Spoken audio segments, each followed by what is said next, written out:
Hare Krishna, Namaste, Chapter 8, entitled as Akshara Brahma Yoga. Sloka 14.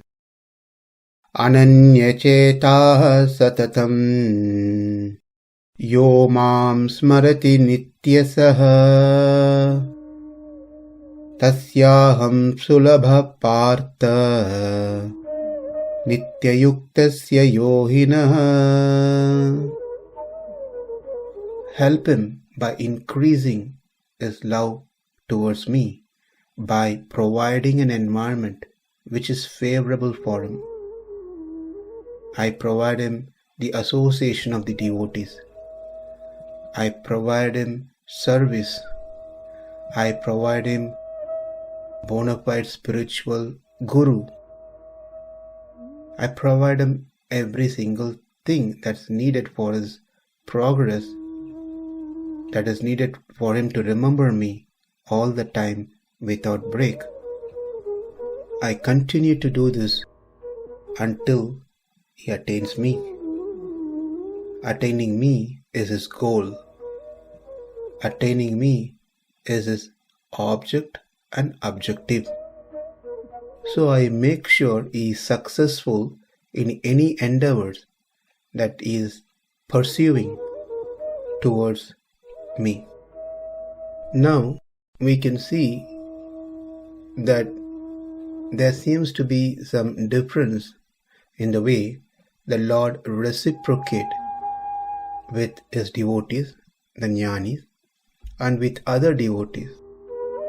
Here with the jnani, he personally interferes and helps in all means.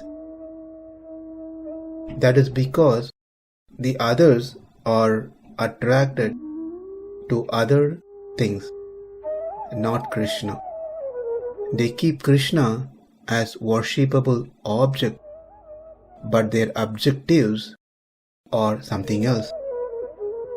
So Krishna certainly reciprocate to those accordingly and let them have what they want, but he personally does not interfere, like how he takes responsibility in case of his own devotees, pure devotees, the jnanis. That is because the jnanis only want Krishna, only want to be with Krishna. Therefore, to such pure devotees, Krishna has sold himself to them.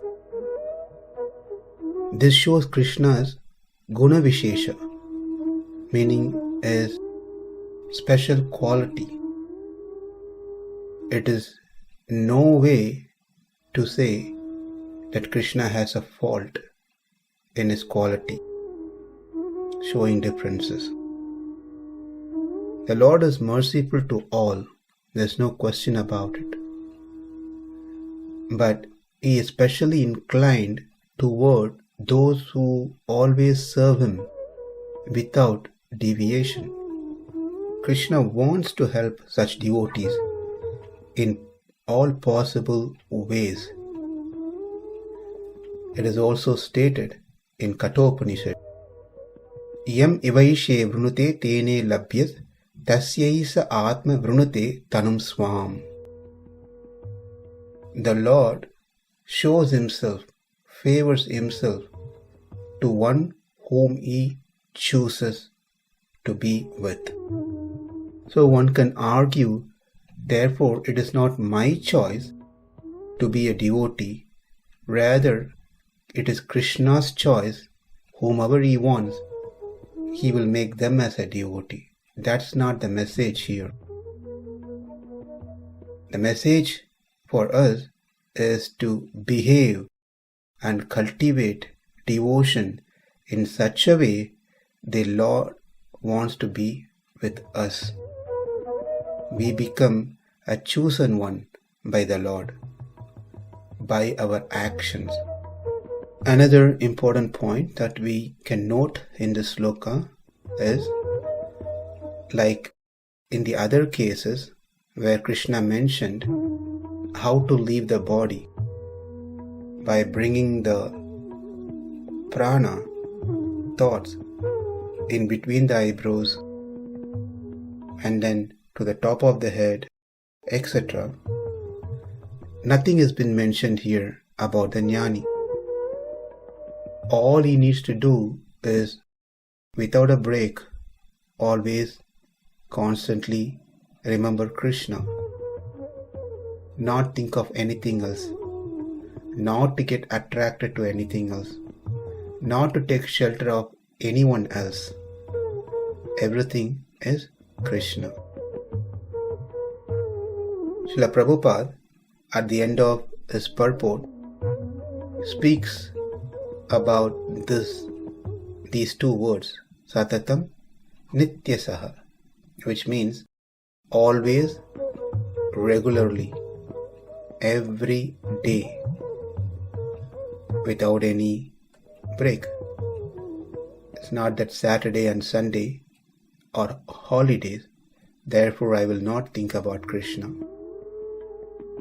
Krishna consciousness is 7 days a week, 365 days a year for rest of the life.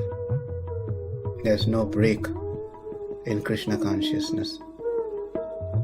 Therefore, the pure devotee, constantly engaged in service every single day, remembers Krishna all the time and meditates upon him. These are considered to be the qualification of a pure devotee. And to such devotees, the Lord is easily attainable. Su-labhaḥ. Prabhupada also mentions that one can establish relationship in 5 different ways. Through this, one can get engaged in devotional service. Shanta bhakta, meaning engaged in devotional service in neutrality. Dasya bhakta, engaged in devotional service as a servant. Sakhya bhakta, engaged as friend. Vatsalya bhakta, engaged as parent, as a caretaker of Krishna. And Madhurya bhakta, engaged as a conjugal lover of Krishna.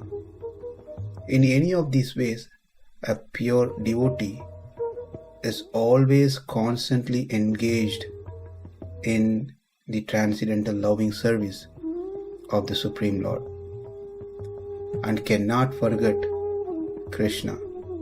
And for him, Krishna is su-labhaḥ, easily attainable. A pure devotee cannot forget Krishna for a moment, and importantly, Krishna cannot forget his pure devotee for a moment. This is the great blessing of Krishna conscious process, and this can be experienced and come to reality by chanting the Mahamantra. Hare Krishna, Krishna Krishna, Hare Hare, Hare Rama, Rama Rama, Hare Hare. Ananya-cetāḥ satataṁ, yo mam smarati nityaśaḥ, tasyāhaṁ su-labhaḥ pārtha, nitya-yuktasya yoginaḥ. Namaste. Hare Krishna.